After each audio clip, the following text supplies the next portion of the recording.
ତୁମେ ଯଦି ତୁମର ପୁରୁଷ ପ୍ରତି ସ୍ୱାମୀ ପ୍ରତି ବିଶେଷ ଭାବ ବିରକ୍ତ ଈର୍ଷା ପରାୟଣ ଓ ଦୃଷ୍ଟି ସମ୍ପୂର୍ଣ୍ଣ ଥାଅ କିମ୍ବା ତାଙ୍କଠାରେ ଅନିଚ୍ଛା ଅପବୃତ୍ତି ଥାଏ, ସାବଧାନ, ତାଙ୍କୁ ଗ୍ରହଣ କର ନାହିଁ। କାରଣ ଏହା ଫଳରେ ଆୟୁଷ ମୂଢ଼ ମସ୍ତିଷ୍କ ଅସ୍ଥିର କ୍ଷୀଣମତି ରୋଗ ସଂକୁଳ ଘୃଣ ସନ୍ତାନ ହିଁ ଭୂମିଷ୍ଠ ହେବ। ଅବଶେଷ ଉଦ୍ବେଗରେ ତୁମର ଜୀବନକୁ ଅତିବାହିତ କରିବାକୁ ପଥ ପରିଷ୍କାର କର। ସ୍ୱସ୍ତି ସୁସ୍ଥ।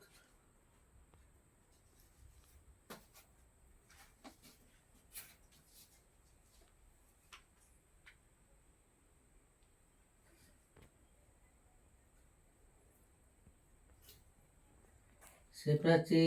ବର ହୀରାଜନ ତା ରୂପେ ହୋଇଲା ଅଧୀନ সকল ধর্ম পরিহরি তা বসে নিত্য দণ্ডধারী সে ক্রীড়া মৃগ জীব প্রায়ী তা বসে ধর্ম কলা ক্ষয়ে রাত্র দিবস ন জানিলা তা রূপে ধ্যানে দিন গলা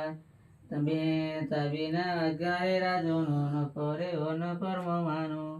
ସେ ପତ୍ନୀ ଠାରେ ତାର ବୀର୍ଯ୍ୟ ପୁତ୍ର ଜନ୍ମିଲେ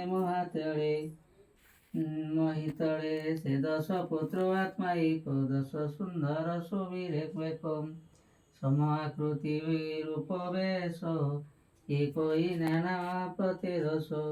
ତାହାଙ୍କୁ ଚାହିଁ ନୃପବର କହିଲେ ପ୍ରଜା ସୃଷ୍ଟି କରୁ ତକ୍ଷଣେ ପିତା ଆଜ୍ଞା ପାଇ ସେ ଯେ ପ୍ରଚେଷ୍ଟା 10 ଭାଇ ତପସା ଧ୍ୱନି আগমନ ପଥରେ ଭେଟିଲେ ଈଶ୍ୱାନ ଉତ୍ସବ ବାବାହାନେ ମହେଶ ପତମ୍ବରୁ ବାଦ୍ୟନା ଦୁର୍ଘୋଷ ମୃଗେ ଓ ଚାରି ମୁଖେ ନାମ ଗୋବିନ୍ଦ କୃଷ୍ଣ ଶ୍ୟାମ ଗୋବିନ୍ଦ ଗୋପାଳ ଶ୍ରୀହରି ସେ ଖୁସି କେଶ ଦେଉରି ତାରି ଆନନ୍ଦେ ଲୋମ ପୁଲକିତ ପ୍ରେମାଙ୍ଗ ଦଣ୍ଡ ଅଶ୍ରୁଜାତ ହେମନ୍ତ ସମয়ে କୁମର ଦର୍ଶନ କଲେ ଦେବ ବେଦ ଭୋର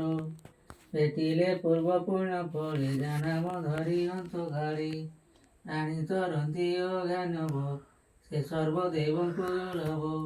ତାହାଙ୍କୁ ଚାହିଁନ ସରିଷ କହନ୍ତି ଶୁଣ ବାଳ ଶିଶୁ କାହାର ପୁତ୍ର ତୁମେ ମାନେ କି ନାମ ଗୋତ୍ର ପାଞ୍ଚାମଣି ବୟ ଆକୃତି ସମାଦୃଶ କାଳର ବିନ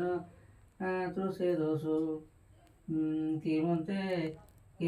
କିମତେ ତୁମ আগমন କହସ ସୟତେ জীবন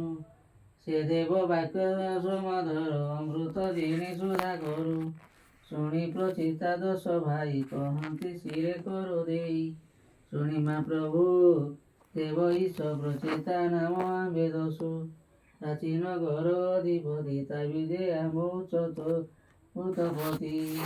পিতা বচনে তপতি অইলু প্রাচী দিগট পথ ওম